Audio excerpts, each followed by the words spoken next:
Bueno, entonces el título de nuestro estudio es, justamente es una respuesta a una pregunta. ¿Fue anulada la ley ceremonial como nos enseñaron? Esto preguntó una hermana. ¿Por qué? Porque en la iglesia adventista se enseña esto. Para entender la razón de esta pregunta, hemos copiado, fíjense ahora, la crítica que un pastor evangélico hace a las falsas enseñanzas de la iglesia adventista, lo que él llama las falsas enseñanzas, indicando que es la iglesia adventista la que sostiene que los 10 mandamientos siguen vigentes y que fue abolida la ley ceremonial, como nuestra hermana preguntó. Y nosotros estuvimos viendo que no es así. Veremos que esta enseñanza de la iglesia adventista es errónea, como también lo son las enseñanzas de las iglesias evangélicas sobre la ley.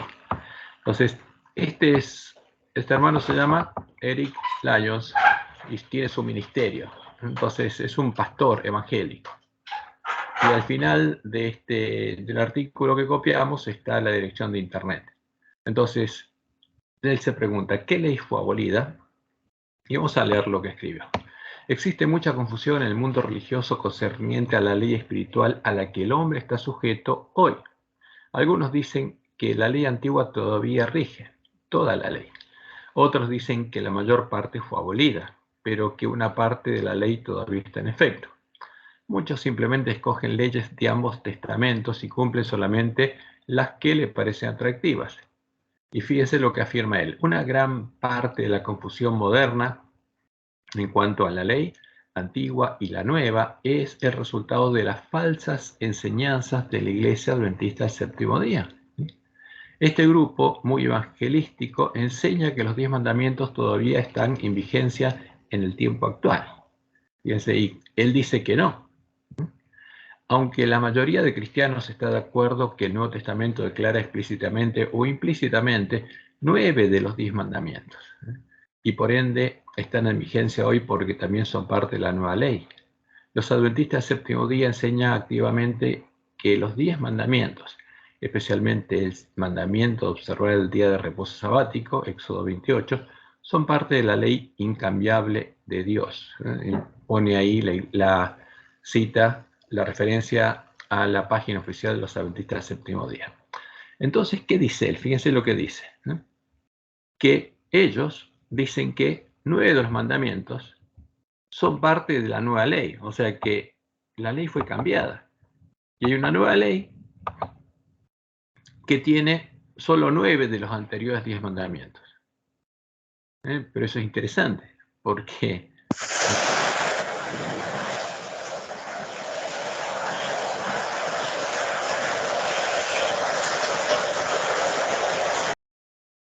bueno, gracias por cerrar el micrófono. Entonces, ¿qué nos están diciendo? ¿Qué está diciendo este hermano? Que él cree que hay una nueva ley, que los 10 mandamientos cambiaron y quedaron solo 9. Ellos insisten, hablando de los adventistas, que aunque ciertas partes del Antiguo Testamento han sido abolidas, Dios tuvo el propósito de que los 10 mandamientos sean un pacto eterno que todos sus hijos deban seguir. Y añade, en respuesta a tales enseñanzas, algunos cristianos, agrega como yo, rápidamente citan pasajes de la Escritura que indican que la ley antigua fue abolida. Y acá hay algo interesante. ¿Fue abolida la ley antigua? ¿Y cuál es la base de ellos? La base de ellos es el texto recibido por la Iglesia Cristiana del Nuevo Testamento, que es el texto de la Biblia Católica, que fue cambiado, no es el original. Entonces, por eso ahí encuentran argumentos como para decir esto. Pero vamos a ver cómo usan la Biblia ellos para decir las cosas que dicen. Por ejemplo, el escritor de Hebreos claramente declaró que si aquel primero hubiera sido sin defecto, ciertamente no se hubiera procurado lugar para el segundo. Hebreos 8:7. Y esto lo dice el autor de Hebreos. ¿Pero qué dice? No está hablando de la ley. Está hablando de dos pactos. Porque el primer pacto tenía defectos, en el sentido no que fuera defectuoso en cuanto a la salvación, sino que no podía ser lo que puede hacer el nuevo pacto, un mejor pacto basado en mejores promesas. Entonces el antiguo pacto no podía ser lo que Dios prometió hacer en el nuevo pacto. ¿Por qué? Eso vamos a verlo después, si quieren. Pero el segundo pacto es mejor que el anterior pacto. ¿Por qué? Porque una vez que Dios nos redimió, ahora puede hacer cosas que no podía hacer antes de redimirnos. Por eso está basado en mejores promesas. Pero eso no quiere decir que la ley fuera abolida. Vamos a ver que no. Luego, citando al profeta Jeremías, escribió, porque reprendiéndolos dice, aquí vienen días, dice Jehová, en Jeremías 31, 31 y 34, en que estableceré con la casa de Israel y con la casa de Judá un nuevo pacto, no como el pacto que hice con sus padres el día que los tomé de la mano para sacarlos de la tierra de Egipto. Ahora, que haya un nuevo pacto no implica un cambio de la ley. Es, como dice el autor de Hebreos, es un mejor pacto basado en mejores promesas. Y esas mejores promesas son claras. La ley, en vez de estar fuera de nosotros, estaría escrita en nuestra mente y en nuestro corazón. Estaría muy cerca de nosotros, como dice Pablo, como dice Deuteronomio 30. No estaría lejos, como estaba del pueblo de Israel, que no podía guardarla. Y sigue diciendo este hermano. En otra parte, el apóstol Pablo declaró que Cristo anuló el acta de los decretos que había contra nosotros, que nos era contraria, quitándola de en medio y clavándola en la cruz. ¿Qué clavó Jesús en la cruz? ¿Y qué anuló? No anuló, pagó. Porque el acta de los decretos que había contra nosotros era que eran las infracciones de la ley, eran los pecados que él pagó en la cruz, no anuló. No anuló pecados, pagó. Entonces este concepto de Cristo anuló es erróneo, no tiene nada que ver con lo que pasó en la cruz. Cristo pagó por nuestros pecados. Y sigue diciendo este hermano, la antigua ley ha llegado a ser vieja. No, la antigua ley no llegó a ser vieja. El pacto es el viejo pacto y el nuevo pacto, pero no la ley. Aunque todavía podemos aprender muchas lecciones y principios valiosos acerca de cómo vivir vidas piadosas por medio de la ley antigua, ya no estamos sujetos a ella. Ahora, ya no estamos bajo el viejo pacto, sino bajo el nuevo. Pero eso no implica que la ley ya haya sido anulada. Y vamos a ver por qué. Porque eso Jesús lo explica claramente, la Biblia lo explica claramente, y Pablo también. Pero estos hermanos malinterpretan justamente la Biblia porque tienen una agenda. Y esa agenda nació cuando se cumplió la profecía de Daniel 11, 30 y 31 y fue quitado el continuo. Y vamos a ver por qué pasó en ese momento y qué están defendiendo estos hermanos. Que algunos no son hermanos, sino son lobos vestidos de ovejas. Pero bueno, vamos un poco adelante. Y sigue diciendo él. No obstante, lo que algunos, como los adventistas del séptimo día, enseñan es que Dios dio dos leyes en el monte Sinaí. Ellos hacen una diferencia entre los 10 mandamientos y las leyes ceremoniales, diciendo que los 10 mandamientos son la ley de Dios y que las leyes ceremoniales son la ley de Moisés. Además, aseveran que todos los pasajes bíblicos que hacen referencia a la abolición de la ley hablan de las leyes ceremoniales. Entonces acá viene el concepto que sostienen muchos adventistas, que las leyes ceremoniales fueron abolidas, pero no los 10 mandamientos. Y lo que estuvimos viendo nosotros y que asevera la Biblia es que ni los 10 mandamientos ni la ley ceremonial fue abolida. Y vamos a ver por qué. Entonces dice, aseveran que los pasajes bíblicos que hacen referencia a la abolición de la ley, no hay ningún pasaje bíblico que haga referencia a ninguna abolición de ninguna ley. Es un invento de ellos. Hablan de las leyes ceremoniales y no de los 10 mandamientos que ellos enfatizan, se escribieron con el mismo dedo de Dios. Y sigue diciendo, los que separan la ley de Dios y la ley de Moisés, al intentar encontrar apoyo para continuar guardando algunas partes de la ley antigua, no se dan cuenta que la Biblia no hace esa distinción. Entonces, ¿qué pasa? ¿Qué dice él? Al terminar el antiguo pacto, esa ley fue dada de baja. Eso es lo que sostienen estas iglesias. Esdras leyó el libro de la ley de Moisés, el cual también era conocido el libro de la ley de Dios. Lucas registró que después de que María dio a luz a Jesús, cuando se cumplieron los días de la purificación de ellos, conforme a la ley de Moisés, le trajeron a Jerusalén para presentarte al Señor, como está escrito en la ley del Señor. Todo varón que abriere la matriz será llamado santo del Señor. Y para ofrecer conforme a lo que se dice en la ley del Señor, un par de tórtolas o 2 palominos. Énfasis añadido. La ley de Moisés y la ley del Señor fueron las mismas cosas y todavía lo son, dice. Al escribir a los hermanos en Roma, el apóstol Pablo citó parte de los 10 mandamientos, enseñó que estos mandamientos eran parte de la ley antigua a la cual ellos habían muerto mediante el cuerpo de Cristo. Y Pablo no dice eso. En su segunda epístola a los Corintios, Pablo escribió: siendo manifiesto que sois cartas de Cristo expedida por nosotros, escritas no con tinta, sino con el Espíritu del Dios vivo, no en tablas de piedra, sino en tablas de carne del corazón. Y si el ministerio de muerte grabado con letras en piedra fue con gloria, tanto que los hijos de Israel no pudieron fijar la vista en el rostro de Moisés a causa de la gloria de su rostro, la cual había de perecer, ¿cómo no será más bien con gloria el ministerio del Espíritu? Porque aún lo que fue glorioso no es glorioso en este respecto, en comparación con la gloria más eminente. Porque si lo que perece tuvo gloria, mucho más glorioso será lo que permanece. Entonces, ¿qué hacen con esto? Están diciendo que la ley puesta en las 2 tablas de piedra pereció. Pero Pablo no está diciendo eso. Cambió justamente el lugar donde va a estar escrita la ley, que en vez de estar escrita en tablas de piedra, va a estar escrita en tablas de carne del corazón, muy cerca nuestro, no fuera nuestros, en tablas que eran externas, sino la ley va a estar escrita, como dice la profecía, porque esa es la mejor promesa que Dios nos hizo en nuestra mente y en nuestro corazón. Entonces, y el autor de este artículo dice, ¿qué fue lo que perece? La ley escrita en tablas de piedra. No, de ningún modo. Lo que pereció es el antiguo pacto para establecer el nuevo pacto, donde la ley va a estar escrita en la mente del corazón. No tiene sentido escribir en la mente del corazón algo que pereció. No pereció la ley escrita en tablas de piedra. Cambió el pacto. Ahora va a estar escrita ¿dónde? En el corazón de su pueblo.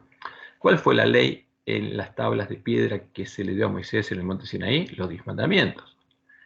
En este pasaje, Pablo enseña exactamente lo opuesto que los adventistas del séptimo día enseñan. Los 10 mandamientos no son un pacto eterno. Y bueno, a ver, los adventistas no enseñan que los 10 mandamientos sean un pacto eterno. Enseñan que los 10 mandamientos son eternos, que no cambian. Porque si los 10 mandamientos nos muestran el pecado, lo que era pecado antes no dejó de ser pecado ahora. Es muy sencillo, es elemental. Pero bueno, estos hermanos dan vuelta a las cosas para enseñar falsas doctrinas. Entonces, y sigue diciendo, el Nuevo Testamento enseña explícitamente que la ley antigua fue abolida, sea que se hable de los 10 mandamientos o de las leyes ceremoniales, la ley de Moisés o la ley de Dios. Todo esto se considera la ley antigua que ya no está en efecto. Jesucristo cumplió la ley y la clavó en la cruz para siempre. Entonces, ¿qué dicen ellos? Que Jesús clavó la ley. Y eso es una mentira, es un error. Porque Jesús no clavó la ley. ¿Qué clavó? Nuestros pecados. Entonces, pero esto es una falsa profecía del falso profeta. Por eso la Biblia se lo llama el falso profeta. Es totalmente contraria a lo que Dios dice. Entonces nosotros vamos a analizar bien justamente estos conceptos, porque es muy importante para nosotros entenderlo. Porque aquí hay falsa doctrina. Y nosotros tenemos que predicar la verdadera doctrina, especialmente al pueblo que está en medio de estas iglesias. Entonces, lo que dice este hermano de la iglesia adventista es cierto, y esta enseñanza es errónea. O sea que la iglesia adventista dice que había 2 leyes, y una se anuló, que es la ley ceremonial, y los 10 mandamientos no. Eso es erróneo. Pero su enseñanza de que toda la ley fue abolida es falsa también. O sea, fue abolida la ley de Moisés, incluyendo la ley ceremonial y los 10 mandamientos. Eso es falso. Y esa es la enseñanza del falso profeta del Apocalipsis. Para sostenerla usa las palabras que, al crear la Biblia católica, los sabios de Roma pusieron en boca de Pablo, y oculta las claras palabras de Pablo que nos muestran una realidad muy distinta, las palabras que vamos a analizar. Este pastor hace la obra que harían los falsos pastores maestros. Ahora, no sabemos si lo hace conscientemente o no, pero lo que hace es claramente lo que Dios nos mostró que harían los falsos maestros. En Primeros Escritos 220 al 221, en la visión del gran conflicto, Dios le mostró a Juan lo que pasó con nuestras Biblias. Y por eso, de ahí surge la necesidad de que arreglemos nuestras lámparas. Dice, ya vi que Dios había guardado en forma especial la Biblia. Sin embargo, cuando los ejemplares de ella eran pocos, hubo sabios que en algunos casos, ¿qué pasó? Cambiaron las palabras. ¿Quién le dijo esto? Dios le mostró que en nuestras Biblias hay palabras que no son de él, sino son palabras de los sabios de Roma, pensando que estaban haciendo más claro su sentido cuando en realidad estaban confundiendo lo que era claro e inclinándolo hacia sus opiniones establecidas que eran gobernadas por la tradición. ¿Qué tradición? La de Roma. Y en el conflicto de los siglos, página 639, leemos, en su afán por desacreditar los preceptos divinos, Satanás pervirtió las doctrinas de la Biblia, de suerte que se incorporaron errores a la fe de millares de personas que profesan creer en las Santas Escrituras. O sea, porque con nuestras Biblias se puede enseñar falsas doctrinas. Y hay una sola forma de entender la verdad, es seguir el camino que Dios nos indicó que siguiéramos. Y en la próxima cita que está en el Evangelismo, Elena dice lo siguiente, todos debieran familiarizarse con la palabra de Dios, porque Satanás pervierte y cita erróneamente las Escrituras, y los hombres siguen su ejemplo presentando una parte de la palabra de Dios a quienes desean conducir por senderos falsos y ocultan la parte que echaría a perder sus planes. Todos tienen el privilegio de familiarizarse con un claro, así dice Jehová. Hay pastores falsos, dice Elena, que están dispuestos a decir y hacer cosas perversas. Nuestros hijos debieran ser instruidos de tal modo que lleguen a conocer perfectamente la palabra de Dios. ¿Para qué? Para que se den cuenta cuando alguien hace esto, cuando oculta una parte de la Biblia y lee otra, a fin de ser capaces de saber cuando se lee una parte de la Escritura y se deja de leer otra parte, a fin de causar una falsa impresión. Entonces, ¿qué tenemos que hacer nosotros? Leer toda la Biblia, todo lo que la Biblia dice sobre un tema, para que no nos oculten una parte. Y la Biblia se tiene que explicar a sí misma. Entonces, para poder contestar correctamente a todas estas preguntas, primero debemos identificar a todas las leyes incluidas en la ley de Moisés, que es la ley del pacto de Dios con Israel. Entonces, ¿alguna de estas partes fue anulada? Entonces, ¿cuáles son las componentes? La primera es la que conocemos como la ley de Dios, la ley moral, la que Dios escribió en las tablas de piedra. Esta ley son los 10 mandamientos escritos por Dios en las 2 tablas de piedra, la ley que un israelita solo podría cumplir amando a Jehová su Dios con todo su corazón, con toda su mente y con todas sus fuerzas, y amando a sus hermanos como a sí mismo. Y esto es lo que Jesús justamente explicó. Leemos en Marcos 12, 28 al 34. Acercándose uno de los escribas que los había oído disputar y sabía que les había respondido bien, le preguntó, ¿cuál es el primer mandamiento de todos? Jesús le respondió, el primer mandamiento de todos es, oye Israel, el Señor nuestro Dios, o sea, Jehová nuestro Dios, Jehová uno es. Llamarás a Jehová tu Dios con todo tu corazón y con toda tu alma y con toda tu mente y con todas tus fuerzas. Este es el principal mandamiento y el segundo es semejante. Amarás a tu prójimo como a ti mismo. No hay otro mandamiento mayor que estos. Y este es el resumen de la ley de Dios. Entonces el escriba le dijo, bien maestro, verdad has dicho que uno es Dios y no hay otro fuera de él. Está hablando de una sola persona, porque dice él. Y el amarle con todo el corazón, con todo el entendimiento y con todo el alma y con todas las fuerzas, y amar al prójimo como uno mismo, es más que todos los holocaustos y sacrificios. ¿Por qué? ¿Por qué eran necesarios los holocaustos y los sacrificios? Cuando alguien pecaba. ¿Por qué? Por no amar a Dios y por no amar a quién? A su prójimo. Y ahí tenía que hacer uso de la ley y la gracia, y ahí aparecían los holocaustos y los sacrificios. Jesús entonces, viendo que había respondido sabiamente, le dijo, no estás lejos del reino de Dios. Y ninguno osaba preguntarle. Como le dice Pablo, El que violaba esta ley, en los 10 mandamientos, era porque hacía el mal a Dios, a sus hermanos, y pecaba. Y lo hacía porque no los amaba, porque no tenía el verdadero amor en su corazón, porque no tenía escrita la ley de Dios en su mente y en su corazón. Tenía escrita otra ley. ¿Qué ley? La ley del pecado. Y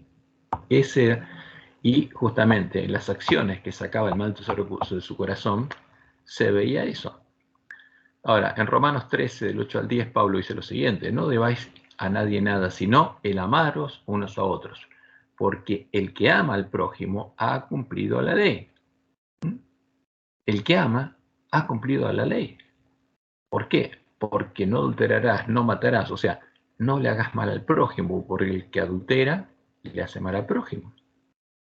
El que mata le hace mal al prójimo. El que roba hace mal al prójimo. El que dice falso testimonio hace mal al prójimo. El que codicia le hace mal al prójimo. Y cualquier otro mandamiento en esta sentencia se resume: amarás a tu prójimo como a ti mismo. El amor no hace mal al prójimo. Entonces, ¿quién hace mal al prójimo? El que no tiene amor. Que no tiene el amor de Dios, porque Dios es amor. Así que el cumplimiento de la ley es el amor. Entonces, ¿qué necesitaba el hombre para poder cumplir la ley? Poder amar. Y para eso Dios tenía que poner su amor en el corazón de sus hijos. Esa es la promesa del nuevo pacto. Para que su ley estuviera escrita en la mente y el corazón de sus hijos y pudieran amar naturalmente. Y en vez de hacer el mal al prójimo, le hicieran el bien. Esa es la diferencia entre el antiguo pacto y el nuevo pacto. Porque esto en el nuevo pacto sería posible. En el antiguo pacto, un israelita no podía guardar la ley de Dios, como dice el autor de Hebreos. Por eso continuamente seguía yendo al templo a pedir perdón por sus pecados.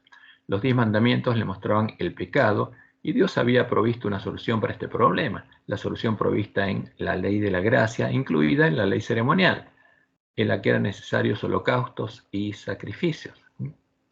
Y leemos en Romanos 3:20: ya que por las obras de la ley ningún ser humano será justificado delante de él, porque por medio de la ley es el conocimiento del pecado. Entonces, mientras haya pecadores, los pecadores necesitan conocer el pecado por medio de la ley. ¿Para qué? Para poder arrepentirse, ir ante Dios y ser limpiados. Y en Romanos 5:20 leemos: pero la ley se introdujo para que el conocimiento del pecado, justamente porque está hablando de la misma ley moral, abundase. Mas cuando el conocimiento del pecado abundó, sobreabundó la gracia. Porque Dios le dio los 10 mandamientos para que se dieran cuenta que eran pecadores, pero al mismo tiempo les dio la gracia para que pudieran ser perdonados. Y esa ley, la gracia, justamente había un camino que los conducía al santuario, y ahí Dios los perdonaba. Y se iban perdonados y justificados. Y ese pecado era quitado de ellos y puesto en el santuario, y Dios se hacía cargo de pagar por ellos. Y ese es el camino de la gracia que estaba definido en la ley de Moisés. Y no solamente en la ley de Moisés, estaba definido desde que Dios sacó a Adán y Eva del Edén y edificó el primer altar. Y en Romanos 2, 12 al 13, Pablo habla de otra ley. Aquí habla de la ley de la gracia. Porque no son los oidores de la ley. ¿De qué ley? De la gracia, los justos ante Dios, sino los hacedores de la ley. ¿De qué ley? De la gracia. Serán justificados. ¿De qué? De haber violado la ley moral.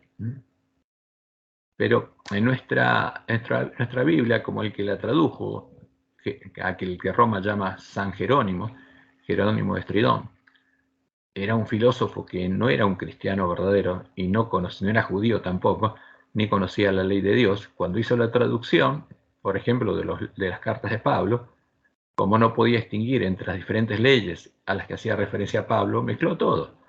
Y es una cosa donde hay que tratar de entender qué es lo que quería decir Pablo, porque este San Jerónimo era ignorante de muchas cosas, y así quedaron las cartas de Pablo. Pero hay que ponerlas línea sobre línea con lo que dice la ley, con todo lo que dice Pablo, y se entiende.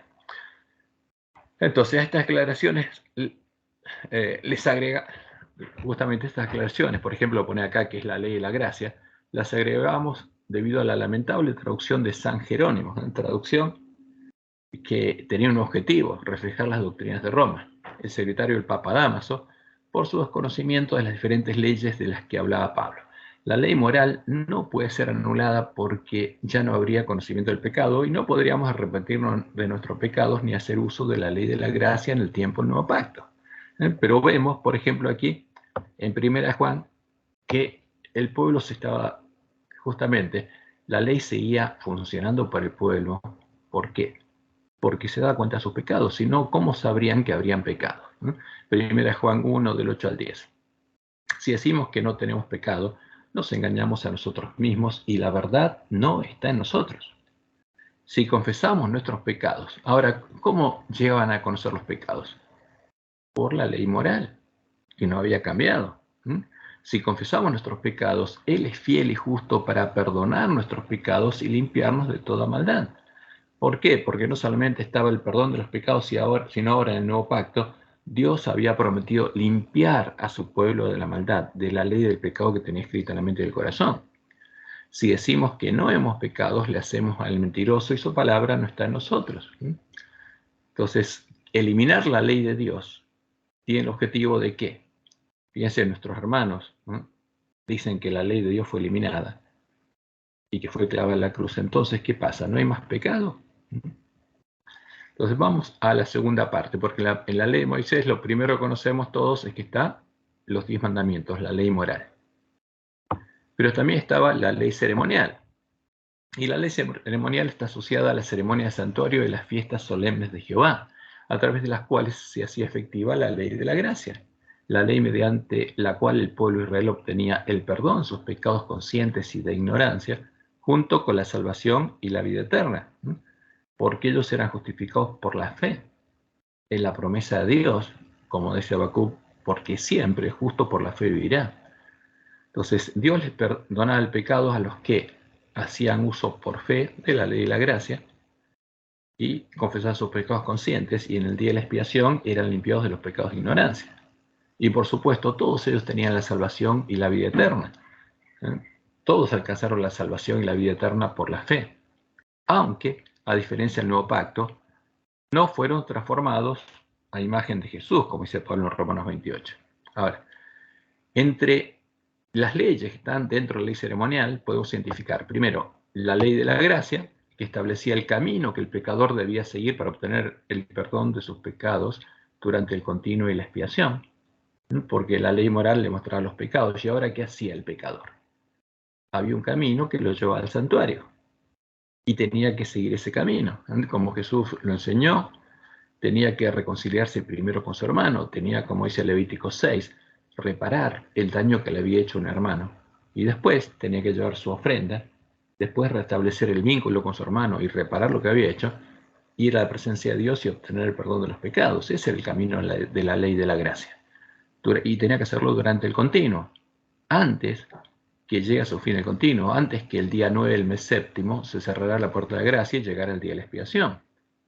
Por eso, en el día primero del mes séptimo sonaba la trompeta para avisarle a todo el pueblo de Israel que estaba por llegar el día de la expiación y le quedaba poco tiempo para justamente arreglar todo lo que tenía pendiente. Porque lo que Dios quería era perdonarlos y que todos fueran salvos. Por eso se tocaba la trompeta. Y además de la ley de la gracia están las leyes del santuario que regían durante el continuo de la expiación. O sea, la ley de la gracia era lo que tenía que seguir el pecador, y las otras leyes del santuario es lo que tenían que hacer los sacerdotes durante el continuo de la expiación. Y estaban también las fiestas solemnes de Jehová, que era una profecía del futuro desarrollo del plan de redención, una profecía que se empezaría a cumplir con la venida del Mesías, y nosotros deberíamos llegar a comprender para recuperar el conocimiento del verdadero evangelio, el evangelio del reino de Dios. La verdad echada por tierra por el hombre pecado, porque era esencial que el pueblo adventista lo entendiera. Y finalmente estaba la ley del pacto de Dios con los levitas, que regía la obra que los levitas hacían en el santuario durante el continuo y la expiación, y era una profecía de la obra que el Mesías haría cuando se sentara a la diestra de Dios y fuera nombrado sacerdote para siempre, según el orden de Melquisedec. Ahora fíjense, todo esto, nada de esto fue anulado, porque todo esto se continúa Se continúa ¿dónde? En la obra de Jesús en el santuario celestial. Si hubiera sido anulado esto, no tendría sentido la obra de Jesús. Eso es lo que el Papa quiso enseñar. ¿Por qué? Porque como lo anunciaba la profecía, cuando fue quitado el continuo y se puso en el lugar de la obra de Cristo el sacerdocio pagano, porque los sacerdotes paganos perdonaban pecados, pero en la iglesia cristiana no había sacerdotes ni altares, porque el único sacerdote era Cristo. Había un solo mediador entre Dios y los hombres, Jesucristo hombre, y no había ningún hombre que hiciera sacrificios, como el sacrificio de la misa, ni perdonara pecados, ni que alguien le dijera Padre, porque eso ocurría en la región pagana del Imperio Romano, a la que Jesús llama la mujer Isabel, en la cual los pontífices llamaban hijos a los romanos y los romanos los llamaban padres. Y tenían un sumo pontífice. Entonces, esa es la religión pagana del Imperio Romano.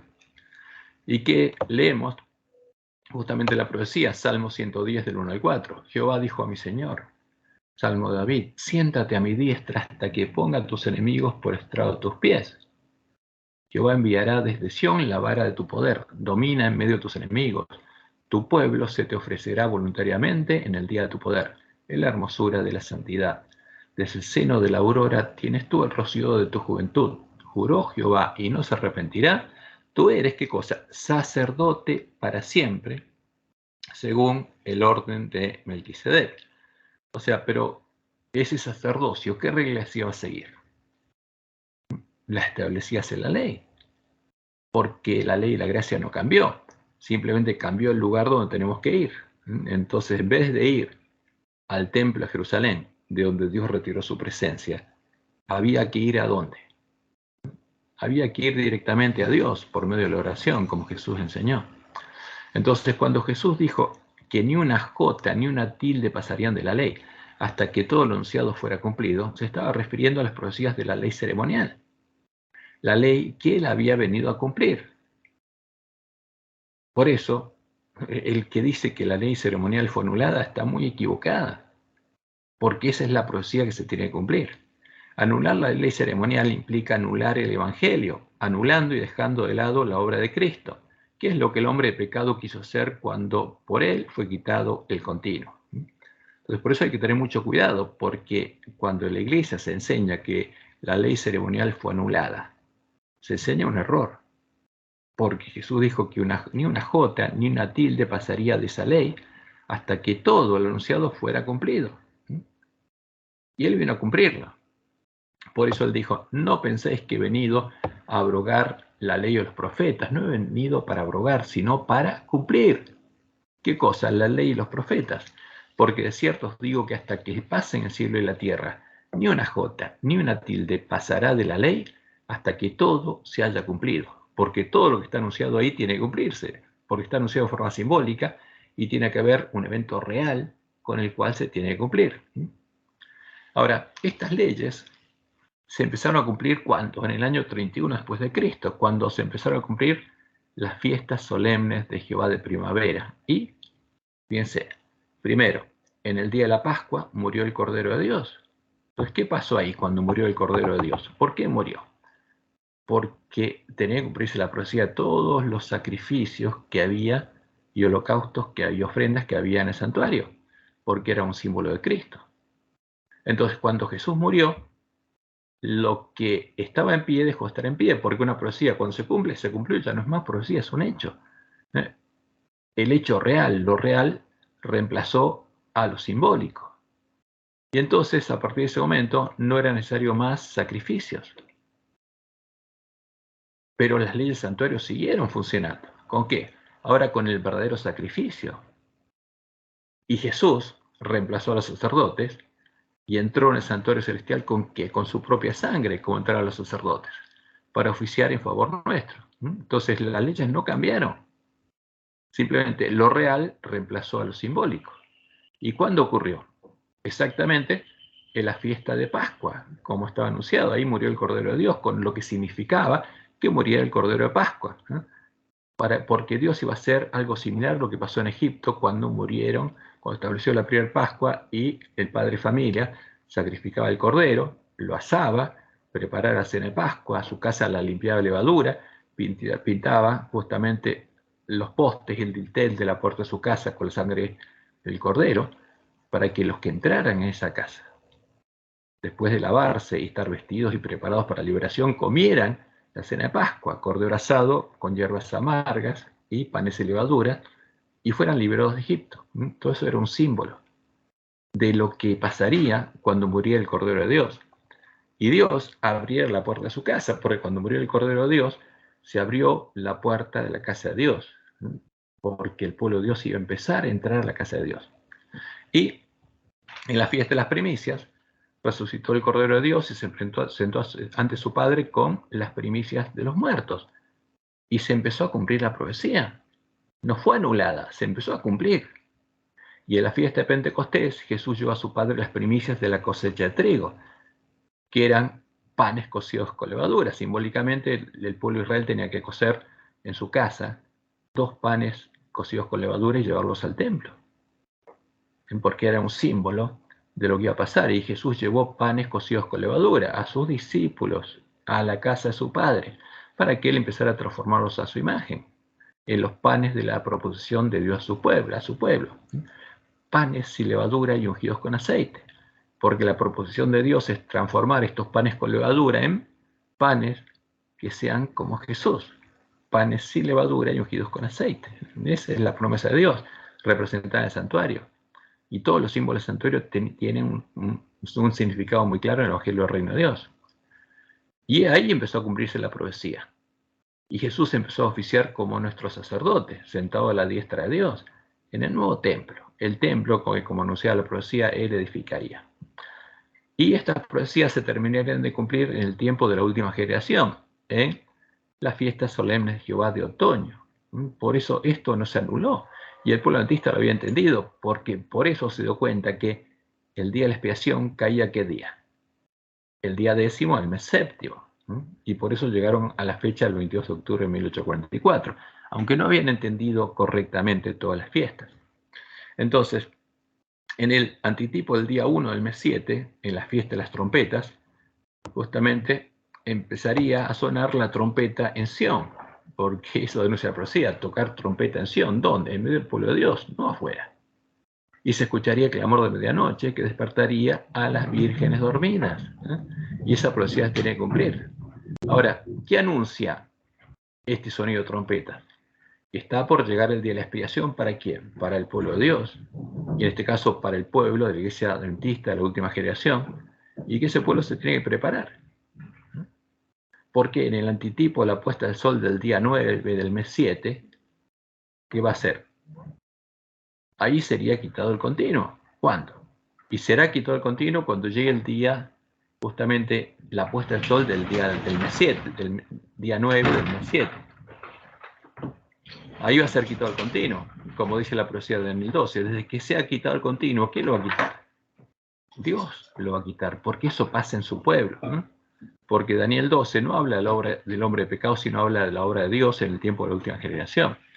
Entonces, el continuo va a ser quitado al pueblo de Dios. ¿Cuándo? En el día y la hora que no sabemos, por eso hay que prepararse.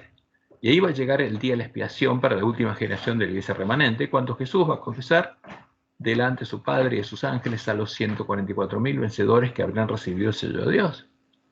Entonces hay que tocar trompeta ¿dónde? En Sión, en medio del pueblo de Dios, antes que llegue el día de Jehová, para que cuando llegue el día de Jehová el pueblo esté preparado. Y eso va a pasar. Pero eso se tiene que cumplir, no fue anulado. Ahora, ¿qué pasa cuando llega el día de la expiación? Todavía no llegó para nosotros. En 1844 empezó el día de la expiación, el juicio investigador, pero cuando llegue para los vivos, ahí Jesús va a confesar el nombre de los vencedores, pero ya va a estar definido quién justamente fue salvo. Y la última fiesta, la última de las fiestas solemnes de Jehová, se empezará a cumplir en el tiempo de la segunda venida de Jesús. ¿Cuándo? En el antitipo del día 15 del mes 7, el esposo venga a buscar a su esposa para celebrar con ella la fiesta de los tabernáculos, que es el tipo de la fiesta de bodas del Cordero. Y de esto no se dio cuenta el pueblo adventista.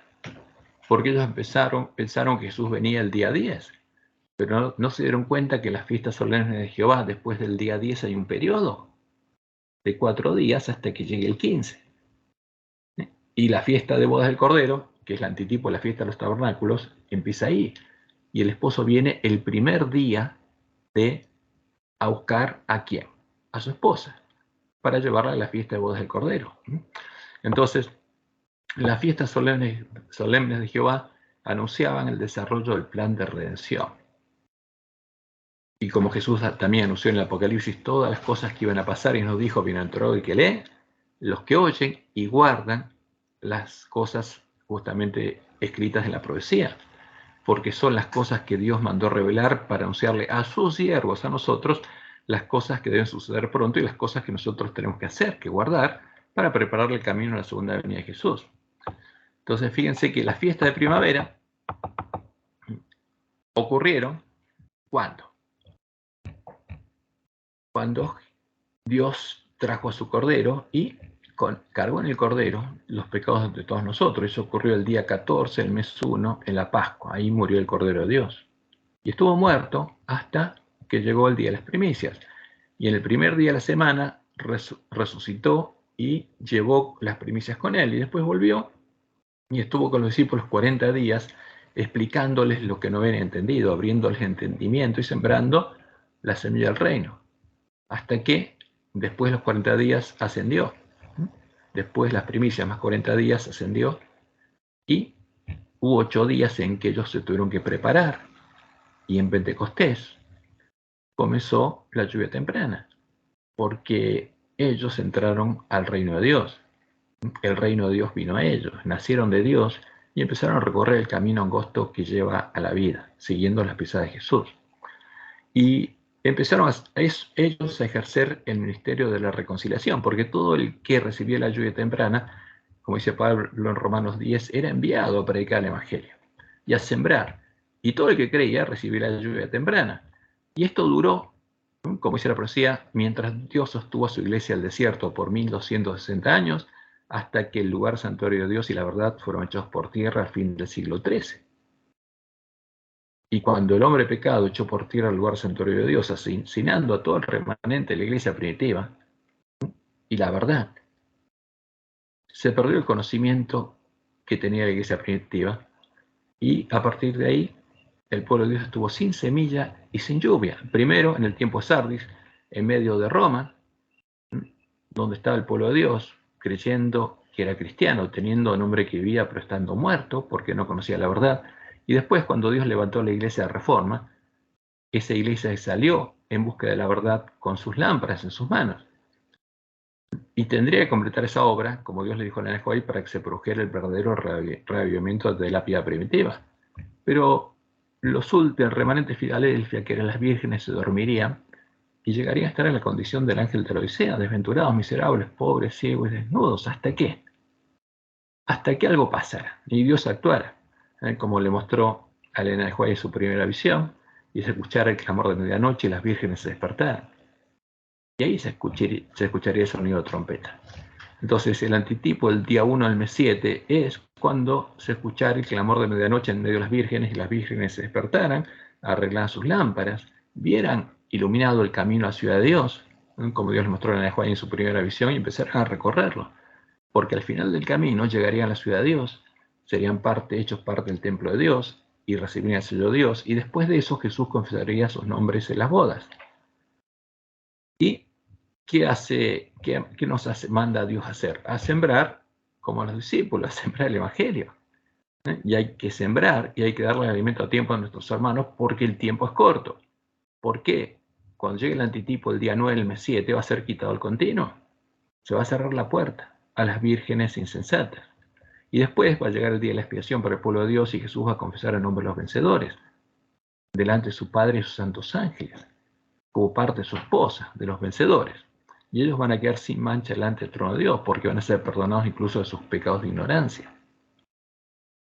Y cuando haya una esposa preparada para ir con el esposo a la batalla, va a llegar el tiempo del fuerte pregón. Y el espíritu de la esposa van a decir, ven. Y Dios va a decir, sal de ella, pueblo mío. Y eso, por eso, Fíjense, cuando pasa el día 10, desde el día 11 hasta que llegue el 15 hay 4 días. Y ese es el periodo del fuerte pregón y del tiempo de la ira de Dios. Por eso el mensaje de los 3 ángeles. Si alguno adora a la bestia y a su imagen, adora al Dios de la bestia, sabiendo que está adorando a Satanás, va a llegar a conocer las profundidades de Satanás y va a recibir la marca de la bestia. Ese es el mensaje. Y es el llamado a adorar ¿a quién? A Jehová, al único Dios verdadero, al que puede cumplir las promesas en él, al Dios que salva. Y en ese periodo, los sellados van a recibir la lluvia tardía y los que salgan de Babilonia van a recibir la lluvia temprana. Porque al final de este periodo, todo el mundo ha recibido el sello de Dios o la marca de la bestia. Los 144.000 reciben el sello de Dios antes del tiempo de angustia. Y durante el tiempo de angustia, todo el pueblo de Dios que sale de la gran Babilonia, la gran multitud, hasta que llega el día 14, el mes 7, justamente a la mitad de ese día llega el fin. Y después de que llegue el fin, y Jesús ha llegado al santuario, van a caer las 7 copas de la ira de Dios. Y cuando esto termine, y llegue el día 15, ahí vamos a ver la señal del Hijo del Hombre en el cielo, porque Jesús va a venir a buscar a su esposa, a la gran multitud de los redimidos de la última generación y a todos los redimidos que están durmiendo. Y él ya confesó en las bodas del Cordero. Y va a empezar la fiesta de bodas. Entonces las fiestas solemnes de Jehová nunca van a ser anuladas. Ninguna cosa de la ley de Dios va a ser anulada. Como dijo Jesús, todo se tiene que cumplir. Entonces el que dice que lo que fue anulado es la ley ceremonial está equivocado. Porque esos errores vienen de leer lo que Jerónimo de Estridón escribió en el Nuevo Testamento de la Biblia Católica. Y ahora vamos a ver algunas de esas cosas. ¿Qué otras cosas hay en la ley de Moisés? Están las leyes de salud. Entre estas leyes se encontraba la circuncisión y están las leyes de limpieza y purificación y la definición de alimentos puros e impuros. Y eso sigue rigiendo. Por eso el pueblo antista, Dios le mostró que tiene que comer alimentos puros y tiene que tener un régimen por salud. Porque es importante eso por nuestra propia salud, por las cosas que están pasando en este mundo y van a pasar. Y estaban las leyes civiles de la nación de Israel. Y estas leyes dejaron de tener vigencia a partir de la llegada del tiempo de la ira, cuando los israelitas pasaron a ser siervos de otros reyes y a ser regidos por sus propias leyes civiles. Por ejemplo, cuando Jesús vino acá a la tierra, en la tierra de Israel, ¿qué ley regía? La ley romana. Eran juzgados por las leyes romanas. Pero las otras leyes, las religiosas, justamente de las fiestas ceremoniales, la ley ceremonial seguía vigente, porque el templo seguía abierto. Y esas leyes nunca dejarían de cumplirse, nunca serían anuladas. Por eso el que dice que la ley ceremonial fue anulada está equivocado, y el que dice que los 10 mandamientos fueron anulados también está equivocado, porque ninguno de los dos fue anulado. Ahora vamos a ver las declaraciones de Pablo que ocultan nuestros hermanos. Porque Pablo es claro cuando habla de la ley de Moisés. Entonces, parado frente a la ley de Moisés, frente a las leyes y a las ordenanzas de la ley de Moisés, las bases del antiguo pacto, a pesar de que ya había sido establecido y estaba vigente el nuevo pacto, Pablo sostenía su plena vigencia y distinguía dos grupos distintos de personas. Primero, los hombres que se circuncidaban de acuerdo a lo establecido en la ley del pacto de Dios con Israel y pasaban a ser parte de la nación judía o judíos según la carne. Para ellos, dice Pablo, en los que él y todos los judíos cristianos también estaban comprendidos, la ley de Moisés seguía vigente y debían guardar todas las ordenanzas, las leyes y las ordenanzas de la ley. Por eso, cuando Pablo circuncidó a Timoteo para hacerlo judío, Timoteo tuvo que empezar a cumplir todas las leyes y ordenanzas de la ley, del mismo modo en el que lo hacía Pablo. Fíjense, en Hechos 16, del 1 al 3, acá está el relato donde Pablo toma a Timoteo y lo circuncida. ¿Por qué hace Pablo esto? Porque Timoteo iba a ir con él a predicarle a los judíos y los judíos no podían juntarse con alguien circunciso por una cuestión ceremonial. Entonces, para que lo recibieran y no tuvieran problemas, lo circuncidó a Timoteo. Entonces, Timoteo, ¿qué tú vas a hacer? Guardar la ley, como Pablo. Como Pablo dice en Gálatas 5:3. Y otra vez testifico a todo hombre que se circuncida que está obligado a guardar toda la ley. ¿Qué está diciendo Pablo? ¿Que la ley de Moisés fue anulada? No, toda está vigente. Y para los judíos, todos los judíos tienen que guardarla. No fue anulada. Eso que dicen que Pablo dijo que fue anulada es una mentira. Simplemente hay que leer lo que dice Pablo y lo que hizo Pablo para darse cuenta que es una mentira. Y para Pablo, circuncidarse y guardar la ley era de mucho provecho para los judíos. Esto es lo que él dice. ¿Por qué? Porque esa ley fue dada por Dios al pueblo judío para el bien del pueblo. No era una carga. ¿Qué ventaja tiene pues el judío? Dice Pablo, Romanos 3, 1 y 2. ¿O de qué aprovecha la circuncisión? ¿Y qué dice Pablo? Mucho. ¿Qué dice? Mucho. No era una carga. En todas maneras. Primero, ciertamente que les ha sido confiada la palabra de Dios. Y gracias a eso nosotros tenemos el Antiguo Testamento. No dejé de compartirla. Por ahí en tu teléfono pasó algo. A ver, ¿están viendo la pantalla? ¿O ninguno la ve? ¿No sale? Vamos a ver qué pasó. Acá no. Ok. Acá no la veo. Vamos a ver, vamos a compartir de vuelta. Aquí no sé. Comenzamos a compartir de vuelta. Ya está. Por ahí alguien tocó sin querer algo. ¿Ahora la ven? Sí, ahora sí. Ok, buenísimo, gracias. Entonces, ¿qué hacía Pablo? Que aprovecha la circuncisión y para él dice mucho. Fíjense, es claro, la ley de Moisés estaba vigente, sí. Toda la ley, sí. Y la circuncisión también. ¿Y era de provecho para el judío? Sí. Ahora, y hace una diferencia. Y esto es lo que le generó problemas con los judíos. Porque había un problema, vamos a explicarlo un poco más, vamos a ver qué decía. Pablo decía, como decía justamente la promesa del Evangelio, que los hombres que no estaban circuncidados en la carne y no pertenecían a la nación judía, no eran judíos según la carne, sino eran gentiles que pertenecían a otras naciones. ¿Qué pasaba con ellos? Para ellos, al llegar el tiempo del establecimiento del nuevo pacto, las cosas habían cambiado. ¿Qué pasaba antes? Antes del establecimiento del nuevo pacto, para poder recibir las bendiciones prometidas por Dios a su pueblo, a Abraham y a su descendencia según la carne, debían unirse al pacto de Dios con el pueblo judío, circuncidándose y pasando a ser parte de la nación judía. Y debían empezar a guardar todas las ordenanzas y las leyes, justamente de la ley de Moisés. Eso tenían que hacer para recibir la bendición de Dios. Pero ¿qué pasó cuando fue establecido el nuevo pacto? Que es el pacto de la circuncisión del corazón, no la carne. Como Dios lo había prometido a Abraham en el pacto con él y con su simiente, como dice Pablo, el cual es Cristo, el Mesías de la promesa, el nuevo pacto alcanzaba a todos los miembros de la nación judía y a los hombres de todas las naciones de la tierra, a todos los gentiles, sin necesidad de que se hicieran judíos, sin necesidad de que fueran circuncidados en la carne. Este cambio es el que negaban los judaizantes, que pretendían que todos los cristianos se circuncidaran y pasaran a ser parte de la nación judía. Era un tema político más que nada. ¿Por qué? Porque si el Evangelio llegaba a todos sin necesidad de hacerse judíos, y como dice Pablo, todos eran judíos porque eran circuncidados en el corazón, para ellos se perdía el concepto de nacionalidad judía, política, porque ellos estaban pensando en una nación política. En fin, vamos a ver lo que dice Pablo. Gálatas 3:8. Y la Escritura, previendo que Dios había de justificar por la fe a los gentiles, dio de antemano la buena nueva a Abraham, diciendo, en ti serán benditas todas las naciones.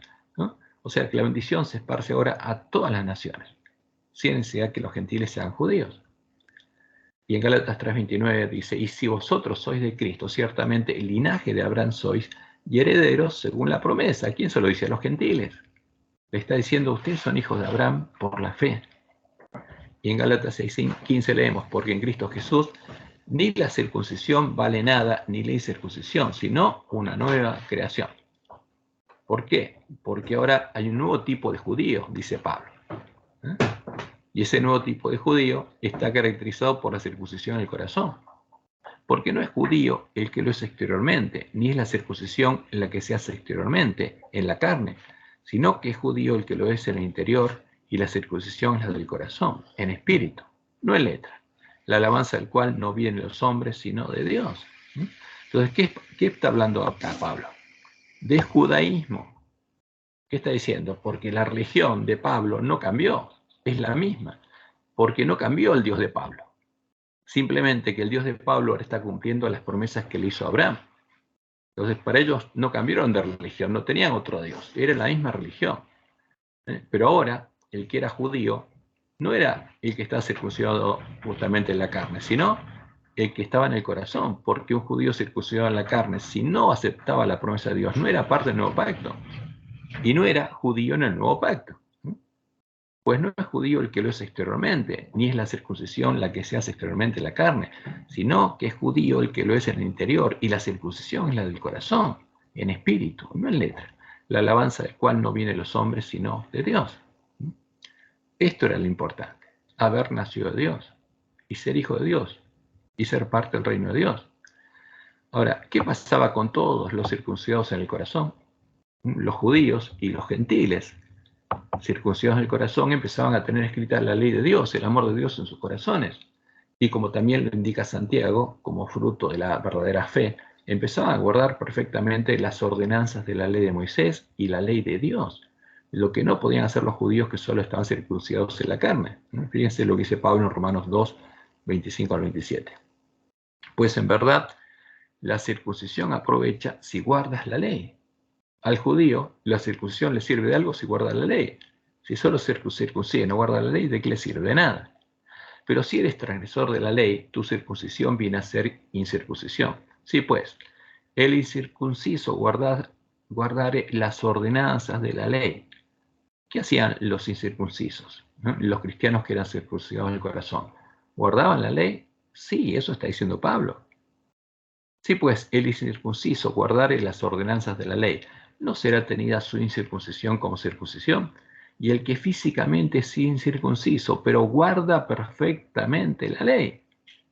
¿Qué hacían los verdaderos cristianos? Guardaban la ley. Te condenarán a ti que con la letra de la ley y con la circuncisión eres transgresor de la ley. ¿Por qué? Porque el judío que no estaba circuncidado en el corazón no podía guardar la ley, porque no podía amar. En cambio, los verdaderos cristianos amaban. Y en Santiago 1, 25, 21 al 25 leemos, por lo cual, desechando toda inmundicia y abundancia de malicia, recibid con mansedumbre la palabra implantada, la cual puede salvar vuestras almas. Pero sed hacedores de la palabra, y no tan solamente oidores, engañándoos a vosotros mismos. Mas el que mira atentamente en la perfecta ley, la ley de la libertad, y persevera en ella, no siendo oidor olvidadizo, sino hacedor de la obra, éste será bienaventurado en lo que hace. Porque una cosa es oír y otra cosa es por fe hacer lo que Dios nos dice que hagamos. Y Pablo dice, esta cita ya la leímos, no debáis a nadie nada, sino el amaros unos a otros, porque el que ama al prójimo ha cumplido la ley. Entonces, ¿cómo podemos cumplir la ley? Si tenemos amor en el corazón. Y eso es lo que Dios prometió poner en el nuevo pacto, su amor en nuestros corazones, para que podamos guardar la ley. Porque no adulterarás, no matarás, no hurtarás, no dirás falso testimonio, no codiciarás, y cualquier otro mandamiento en esta sentencia se resume. Amarás a tu prójimo como a ti mismo. El amor no hace mal al prójimo. Ahora, el que viola la ley hace mal al prójimo. Pero si tiene amor en el corazón, no puede hacer el mal al prójimo. Así que el cumplimiento de la ley es el amor. Y Santiago dice lo mismo. Si en verdad cumplís la ley real, porque la ley real es el amor. Conforme a la Escritura, amarás a tu prójimo como a ti mismo, bien hacéis. Entonces nada fue anulado. Al contrario, lo que Dios estaba haciendo es para que pudiéramos cumplir la ley. Entonces, ¿y qué dice Pablo sobre el Evangelio y la ley de Moisés? Jesús había enseñado que la ley de Moisés es una profecía que debe cumplirse hasta la última jota y tilde, ya que todo lo anunciado debería cumplirse. Todo tipo tendría su antitipo, empezando por el Cordero de Dios, que es el antitipo de todos los sacrificios y ofrendas. La ley de Moisés, como vimos recién, no pasaría, se cumpliría. Entonces Jesús dijo, no voy a pasar ninguna jota de un tilde, y él mismo vino a cumplir. Y después de que cumplió las palabras, le abrió los ojos a los discípulos para que entendiesen lo que estaba escrito de él y tenía que ser cumplido, y lo que iba a seguir cumpliéndose, para que ellos fueran parte de ese cumplimiento. Por eso para Pablo y para el autor de Hebreos, la ley de Moisés también era una profecía simbólica que contenía las figuras y sombras de las cosas celestiales mismas, las cosas del reino de Dios, el reino de los cielos, figuras y sombras que solo habían estado vigentes o en pie hasta que la profecía se empezó a cumplir y fueron reemplazadas por las cosas celestiales mismas. Pero fíjense que decir esto es lo contrario. Decir que la profecía se cumple es lo contrario de decir que la profecía fue anulada o la profecía se va a cumplir. Entonces las cosas simbólicas ahora eran reemplazadas por las cosas celestiales mismas. El templo simbólico era reemplazado por el templo verdadero que Jesús tenía que edificar y cuya piedra del ángulo era el mismo y la puerta era él. Entonces, como leemos en Hebreos 6 del 9 al 10. 9 del 6 al 10. Y así, después de estas cosas, está hablando del santuario, el tabernáculo. En la primera parte del tabernáculo entran los sacerdotes continuamente para cumplir los oficios del culto. Ese es el continuo. Pero en la segunda parte solo el sumo sacerdote una vez al año, no sin sangre, la cual ofrece por sí mismo y por los pecados de ignorancia del pueblo. Porque en el día de la expiación el pueblo era limpiado totalmente y el santuario quedaba totalmente sucio de todos los pecados perdonados durante todo el año. Y después de eso el santuario era purificado, dando el Espíritu Santo a entender con esto que aún no se había manifestado el camino al lugar santísimo. ¿Por qué? Porque solo podían entrar los sacerdotes y no el pueblo. Nadie podía ir a la presencia de Dios. Entre tanto que la primera parte del tabernáculo estuviese en pie. Entre tanto que lo simbólico estuviese en pie. Entre tanto que no se cumpliese. Lo cual es símbolo para el tiempo presente, según el cual se presentan ofrendas y sacrificios que no pueden hacer perfecto en cuanto a la conciencia al que practique ese culto, ya que consiste solo de comidas y bebidas de diversas evoluciones y ordenanzas acerca de la carne impuestas hasta el tiempo de reformar las cosas, el tiempo en que lo simbólico se transformaría en lo simbolizado. Entonces, en el antiguo pacto, justamente las ceremonias no podían hacer lo que Dios anunciaba que iba a hacer cuando llegara el tiempo del nuevo pacto. No podían transformar a las personas. Pero, ¿qué pasaba? Ahora iba a haber un nuevo camino, ¿no? Habría un camino nuevo y vivo, como dice el autor de Hebreos. Porque el hombre había sido echado de presencia de Dios y estaba separado de Dios, pero ahora ese camino se había abierto de nuevo, se había cumplido la profecía del altar, la fuente, el agua de la fuente estaba vigente, ya estaba el agua, y la puerta estaba abierta, y el camino estaba abierto, para que el que quisiera pudiera entrar a la casa de Dios. Y sigue siendo el autor de Hebreos ahora en Hebreos 10, porque la ley, teniendo la sombra de los bienes venideros, ¿qué tenía? La sombra, porque era una profecía simbólica, que no fue anulada, se está cumpliendo. No la imagen misma de las cosas, nunca puede, por los mismos sacrificios que se ofrece continuamente cada año, hacer perfectos a los que se acercan. O sea, con lo simbólico, el hombre no era hecho perfecto. De otra manera, cesarían de ofrecerse, pues los que tributan este culto, limpios una vez, no tendrían ya más conciencia de pecado. Pero ¿qué pasaba con el pueblo de Dios? Seguía teniendo escrita la ley del pecado en la mente y el corazón. Pero en estos sacrificios cada año se hace memoria de los pecados porque la sangre de los toros y los machos cabríos no pueden quitar los pecados. O sea, no pueden hacer lo que Dios prometió hacer en el nuevo pacto. Y nos atestigua lo mismo el Espíritu Santo, porque después de haber dicho, este es el pacto que haré con ellos, después de aquellos días, dice el Señor, ¿qué va a hacer? Pondré mis leyes en sus corazones y en sus mentes las escribiré. ¿Para qué? Para que las puedan cumplir. Y añade, y nunca más me acordaré de sus pecados y transgresiones, pues donde hay remisión de estos no hay más ofrenda por el pecado. Así que, hermanos, teniendo libertad para entrar en el lugar santísimo, o sea, la presencia de Dios, por la sangre de Jesucristo, por el camino nuevo y vivo que Él nos abrió a través del velo, esto es de su carne, y teniendo un gran sacerdote sobre la casa de Dios, acerquémonos con corazón sincero, en plena certidumbre de fe, purificados los corazones de mala conciencia y lavados los cuerpos con agua pura. ¿Dónde? En la fuente. El camino está abierto, la profecía del altar se cumplió, la fuente está ahí para que nos lavemos y para que podamos ser vestidos con vestiduras blancas, con las vestiduras de Cristo, con la justicia de Cristo, y entrar a la casa de Dios. Por eso, para Pablo, el nuevo pacto la palabra de fe que predicaban era el cumplimiento de las promesas de la ley de Moisés, porque había sido anunciado en la ley de Moisés, cuando Dios prometió circuncidar el corazón de su pueblo para que su ley ya no estuviera lejos de ellos, fuera del alcance de su pueblo, de modo tal que no la pudieran cumplir, sino estuviera muy cerca de ellos, muy cerca de nosotros, en nuestra boca y en nuestro corazón, para que pudiéramos tener vida y pudiéramos cumplirla, pudiéramos amarlo de todo nuestro corazón y con toda nuestra alma. Y esa es la promesa que está dentro de la ley, Deuteronomio 30, del 1 al 14, ahí Dios dice lo que va a hacer después de que ese pueblo hubiera sido dispersado y lo volviera a traer de nuevo a su tierra. Y circuncidará Jehová Dios tu corazón. ¿Y esa promesa para quién es? Para el pueblo judío. En primer lugar para el pueblo judío y también para los gentiles. Y el corazón de tu descendencia, para que ames a Jehová tu Dios con todo tu corazón y con toda tu alma, a fin de que vivas. Y termina diciéndole, porque este mandamiento que yo te ordeno hoy no será demasiado difícil para ti, ni estará lejos. Ahora, lo que ellos no habían cumplido, y por lo cual habían sido dispersados, ahora, ¿dónde estaría? En la mente y el corazón de ellos. No estará en el cielo para que digas, ¿quién subirá por nosotros al cielo y nos lo traerá y nos lo hará oír para que lo cumplamos?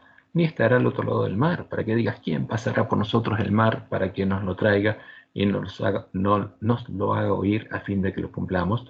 Porque, y esta es la promesa, muy cerca de ti estará la palabra, en tu boca y en tu corazón, para que la cumplas. O sea, lo que era imposible, ahora va a ser posible. Esa es la promesa de Dios. Esa es la promesa del nuevo pacto, que es una extensión del antiguo pacto, no es algo nuevo. Justamente esto no fue anulado, está en vigencia, y está en vigencia ahora, porque esa es la promesa de Dios para nosotros hoy. Y Pablo, en Romanos 8, del 5 al 8, hablando de esto, cita directamente a Moisés. Y vamos a tratar de hacer arqueología y reparar un poco esto. Porque Pablo empieza hablando de lo que dice Moisés, porque de la justicia que es por la ley, Moisés dice así, escribe así. El hombre que haga estas cosas vivirá por ellas, pero de la justicia que es por la fe, Moisés dice así. Porque acá está citando a Moisés, no digas en tu corazón quién subirá al cielo, Deuteronomio 30:12. Y esto que le agregaron es una explicación de San Jerónimo, esto es para traer abajo a Cristo. No, es para poder cumplir la ley. O quién descenderá al abismo, Deuteronomio 30:13. Y le agregaron, esto es para hacer subir a Cristo entre los muertos. No, no es eso. Porque ¿quién irá al otro del mar para traerlo? Porque está muy lejos. Eso es lo que dice la ley. Más que dice, cerca de ti está la palabra en tu boca y en tu corazón. ¿Para qué? Para que la puedas cumplir. Esa es la promesa. Y después Pablo sigue diciendo, esta es la palabra de fe que predicamos. No predicamos otra cosa que la ley de Moisés, el cumplimiento de las promesas de Dios. Entonces, como vemos, la ley de Dios, el conocimiento que Dios tiene en su mente y su corazón, porque esa es la verdadera ley de Dios. El conocimiento por el que Dios es amor. O sea, el amor, el conocimiento que perdieron Adán y Eva cuando llegaron a conocer la ciencia del bien y del mal, que la reemplazó, el que reemplazó el conocimiento de la ley de Dios, había quedado muy lejos del hombre y no la podía cumplir. Pero ahora estaba en el centro la promesa del nuevo pacto, porque la ley de Dios es un símbolo del nombre de Dios y es la promesa de Dios, escribirla en la mente y el corazón. Y Satanás quiere decir que eso fue anulado, que es todo lo contrario al nuevo pacto, porque el centro, la promesa del nuevo pacto de Dios es escribir esa ley en nuestra mente y en nuestro corazón para que la podamos cumplir. Por esa causa, para mantenerla lejos de nosotros y que su propia ley, la ley del pecado, siga morando en nosotros, Satanás y sus siervos buscan que creamos que la ley de Dios fue anulada. Por eso, para recuperar el conocimiento de la verdad echada por tierra, deberíamos acordarnos de las ordenanzas y leyes que Dios le dio a Moisés, como dice la profecía, para todo Israel. Leemos en Malaquías 4, 4 al 6. Acordaos de la ley de Moisés, mi siervo, al cual encargué en Horeb ordenanzas y leyes para todo Israel. Y este es el mensaje para la última generación, para nosotros. Y está claro que esa ley no fue anulada, porque esas ordenanzas y leyes están vigentes. Y aquí yo os envío al profeta Elías, antes que venga el día de Jehová, grande y terrible. Él hará volver el corazón de los padres hacia los hijos y el corazón de los hijos hacia los padres, no sea que yo venga y hiere la tierra con maldición. Y El último tema que vamos a tocar es cómo habla Pablo justamente del Evangelio de la ley moral, que estos hermanos dicen que fue anulada. ¿Por qué? Porque no leen a Pablo correctamente. Como parte de la profecía de la ley de Moisés, también la ley moral, los 10 mandamientos escritos en las 2 tablas de la ley, eran un símbolo de las cosas celestiales mismas, de la ley moral del nuevo pacto, la ley que Dios prometió escribir en la mente y el corazón a sus hijos, un símbolo de la ley que Dios tiene escrita en su mente y su corazón, símbolo de el amor de Dios. Los 10 mandamientos tenían un propósito, mostrarles a los israelitas lo que hace el que no ama al prójimo. ¿Qué dice ahí? No matarás. Ahora, ¿quién mata? El que no ama. Porque Dios no le podía decir, se los dijo, amarás, pero ellos no entendían lo que era. Como no lo tenían en el corazón, no podían amar. El amar no sale de alguien que tiene la ley del pecado escrita en la mente del corazón. Es algo extraño, que no puede hacer. Entonces, estos 10 mandamientos tenían el objetivo de mostrarle a su pueblo lo que hace el que no ama al prójimo, porque no tiene la ley de Dios escrita en la mente y el corazón. Y ellos no debían hacer. Por eso, ¿qué les dice? No matarás, no robarás, no cometerás adulterio, no levantarás falso testimonio. Para que pudieran darse cuenta de sus pecados, arrepentirse y seguir el camino a la gracia establecido en la ley de Moisés para poder ser justificados y llegar a ser salvos. Por eso, Pablo enseñaba que, primero, los 10 mandamientos seguían vigentes y seguían cumpliendo el mismo rol que en el antiguo pacto. Seguían mostrándonos el pecado, nos hacían conocer lo que es pecado, como leemos en Romanos 3:20, ya que por las obras de la ley ningún ser humano será justificado delante de él, porque por medio de la ley es el conocimiento del pecado. ¿Seguía mostrando el pecado? Sí. Como dice Juan en 1 Juan 3:4, pues el pecado es infracción de la ley. Después decía Pablo, la ley del pecado está escrita en nuestros miembros, ocupa el lugar que debería ocupar la ley de Dios y es contraria a la ley de Dios, como dice por ejemplo en Romanos 7, 22 al 23, porque según el hombre interior me deleito en la ley de Dios, pero veo otra ley en mis miembros. Hay 2 leyes, la ley de Dios y lo que tengo escrito en mi mente y en mi corazón, dice él, que se revela contra la ley de Dios, la ley de mi mente, y que me lleva cautivo a la ley del pecado que está en mis miembros. O sea, está la ley de Dios y la ley del pecado. Son 2 cosas distintas. Y lo que Dios prometió es quitar la ley del pecado y poner su ley en nuestra mente y en nuestro corazón. Y eso es lo que quiere evitar Satanás, para reclamarnos como sus hijos. Y lo tercero que afirmaba Pablo es que la ley moral es un símbolo del amor de Dios. Su ley, el nuevo mandamiento, el nuevo pacto, que Dios estaba escribiendo en sus mentes y en sus corazones. La ley que había escrito en la mente y el corazón de Jesús, el primogénito entre muchos hermanos, para que ellos también pudieran amar al prójimo y cumplir la ley de Dios. Y esto ya lo leímos, pero lo repetimos porque hace una comparación entre la ley de Moisés, que tenía la sombra de los bienes venideros y que nunca podía transformar a las personas, simplemente ellos usaban el camino de la ley y la gracia para ser perdonados, pero en el nuevo pacto Dios escribiría su ley en nuestras mentes y en nuestros corazones para que pudiéramos amar realmente y guardar la ley. Y como dice Salmos 48, esta es la profecía sobre el Mesías guardaría la ley de Dios y se complacería en hacer la voluntad de Dios, porque ese sería el deseo de su corazón, porque eso es lo que tendría escrito en la mente y el corazón. Me complazco en hacer tu voluntad, oh Dios mío, y tu ley está en medio de mi corazón. Y por eso Jesús nos dijo que nos daba un nuevo mandamiento. O sea que el nuevo pacto iba a ser posible que nos amemos como Él nos había amado. Y que todo el mundo nos iba a conocer si nos amábamos como Él nos había amado, porque era algo que no se ve en este mundo. Y en esto conocerán todos que sois mis discípulos, si tuviereis amor los unos con los otros. ¿Y con qué amor nos amó Él? Como dice en Juan 15:9, como el Padre me ha amado, así también yo os he amado. ¿Con qué? Con el amor de Dios. ¿Por qué? Porque tenía la ley de Dios escrita en la mente y el corazón. Ahora, ¿y cuál es la promesa de Dios? Que la tierra nueva solo van a ir los justos. Los que como Jesús tengan la ley de Dios escrita en la mente y el corazón. Los justos heredarán la tierra y vivirán para siempre sobre ella. La boca del justo habla sabiduría y su lengua habla justicia. La ley de su Dios está en su corazón. ¿Qué tienen los justos? La ley de su Dios. Lo que Dios tiene escrito en la mente y el corazón va a estar escrito en la mente y el corazón de los justos. Por tanto, sus pies no resbalarán. Eso se cumplía en Jesús.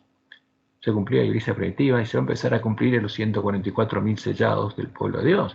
Y después la gran multitud que va a salir de la gran Babilonia. Y como dice Pablo, y la esperanza justamente en el Evangelio no avergüenza, porque el amor de Dios ha sido derramado en nuestros corazones por el Espíritu Santo que nos fue dado. La ley de Dios estaba siendo escrita en la mente y el corazón de ellos. Y la ley de Dios era la ley de la libertad, la ley que, cuando era escrita en sus mentes y sus corazones, los liberaba de la esclavitud a la ley del pecado, y ellos podían guardar justamente ahora esa ley. Este es el papel de la ley de Dios en el nuevo pacto. No fue anulada. Ahora van a estar en el lugar donde siempre tuvo que estar, en la mente y el corazón del pueblo de Dios. Y por supuesto la ley ceremonial tampoco fue anulada. Se está cumpliendo. Nada fue anulado, como dijo Jesús. Se tiene que cumplir hasta la última jota y tilde. Ahora, como dicen nuestros hermanos, de los 10 mandamientos quedaron 9. Entonces la pregunta es, esto lo sostienen los hermanos evangélicos, ¿fue anulado el cuarto mandamiento de la ley de Dios? El mandamiento de santificar el sábado tiene mucha importancia para nosotros y pretendió ser anulado por los apóstatas que se unieron a Constantino e hicieron la obra de Balaam, como lo pretende hacer en nuestros días el falso profeta. ¿Y cuándo ocurrió eso? En el año 321, los apóstatas le aconsejaron a Constantino establecer el día del Dios Sol invicto como el día de descanso obligatorio en todo el Imperio Romano, cosa que él hizo. Y Dios le mostró en el juego y está registrado en el conflicto de los siglos, página 56. A principios del siglo IV, el emperador Constantino expidió un decreto que hacía del domingo un día de fiesta pública en todo el Imperio Romano. El día del sol fue reverenciado por sus súbditos paganos y honrado por los cristianos, pues era política del emperador conciliar los intereses del paganismo y del cristianismo que se hallaban en pugna. Los obispos de la iglesia, inspirados por su ambición y sed de dominio, le hicieron obrar así. ¿Quién? Los obispos apóstatas. Esta es la obra de Balaam, pues comprendieron que si el mismo día era observado por cristianos y paganos, ellos todos llegarían a aceptar nominalmente el cristianismo y ello redundaría en beneficio del poder y de la gloria de la iglesia. Entonces, ¿cuándo empezó este concepto de que el sábado había sido anulado? Acá empezó todo.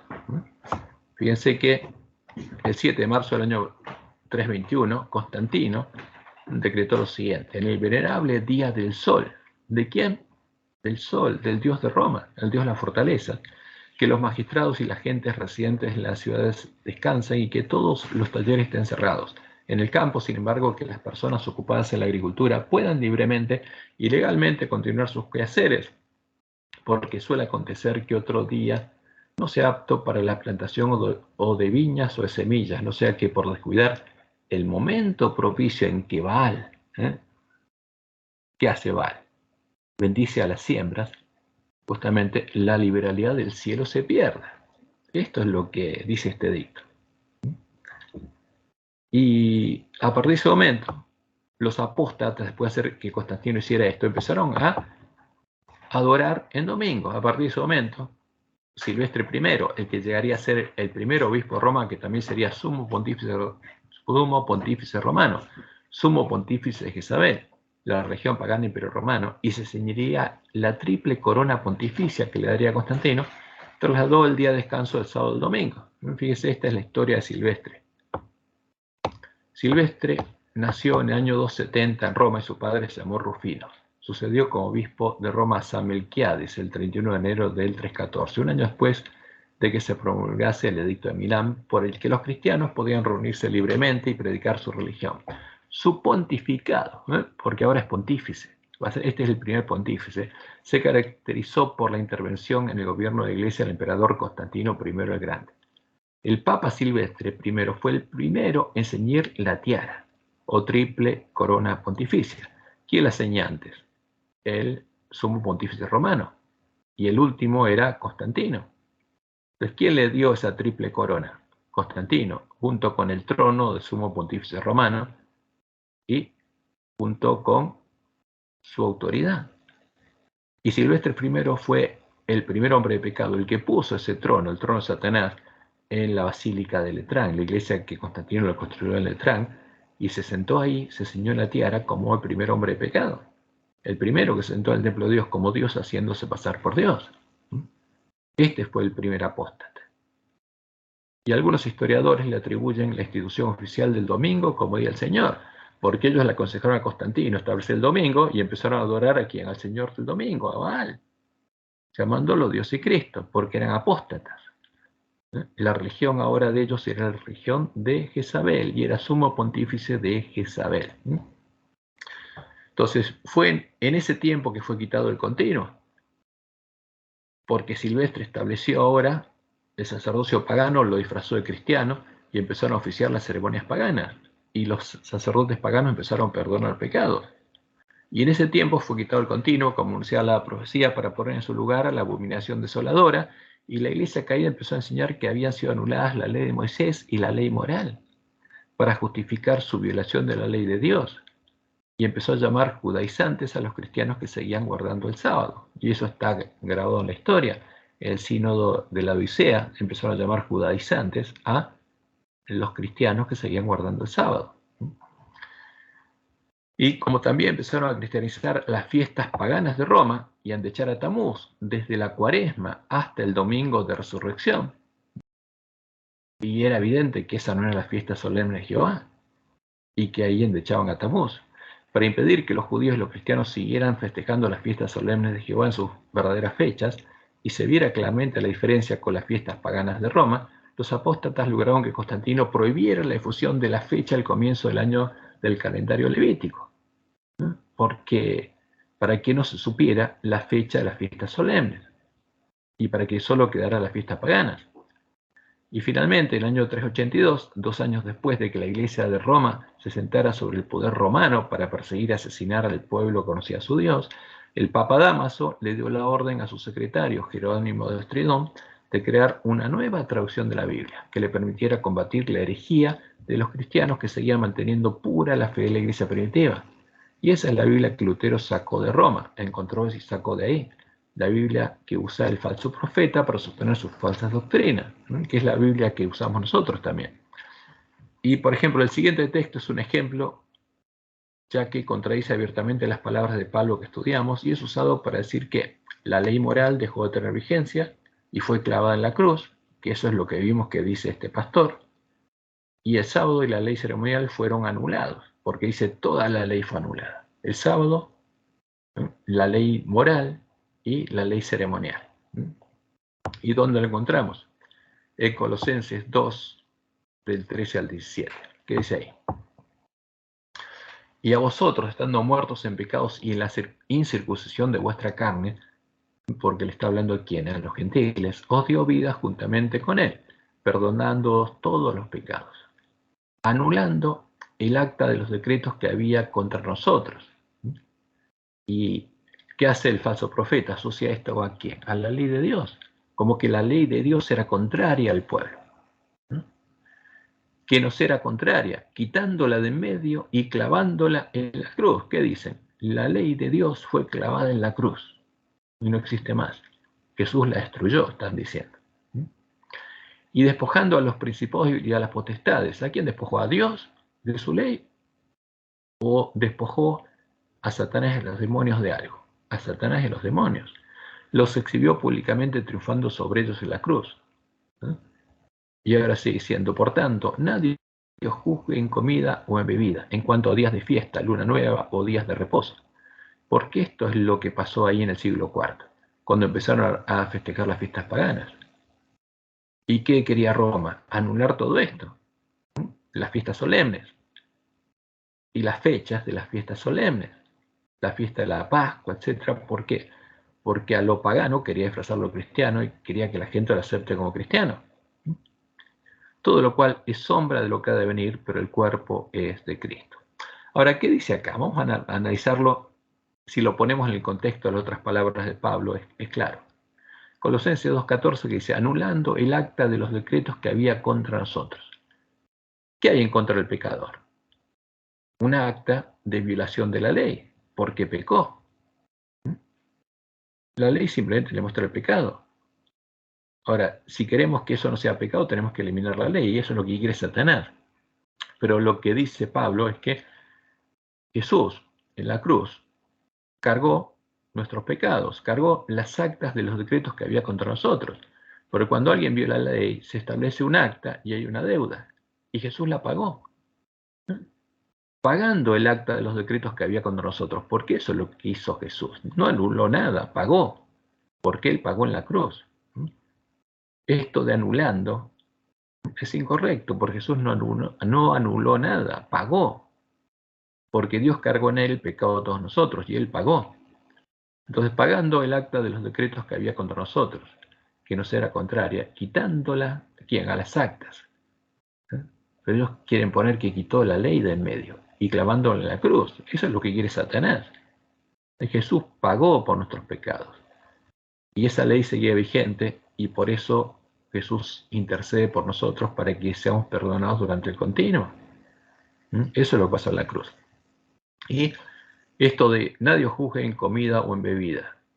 No, porque los conceptos de la ley de Moisés que se referían a la salud y el tipo de alimento que se podía comer siguen vigentes porque hablan de la salud.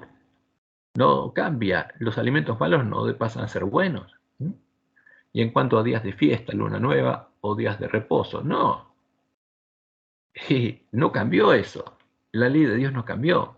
La ley ceremonial no cambió, seguía vigente, como dice Pablo. Entonces acá hay algo que es mal interpretado por nuestros hermanos.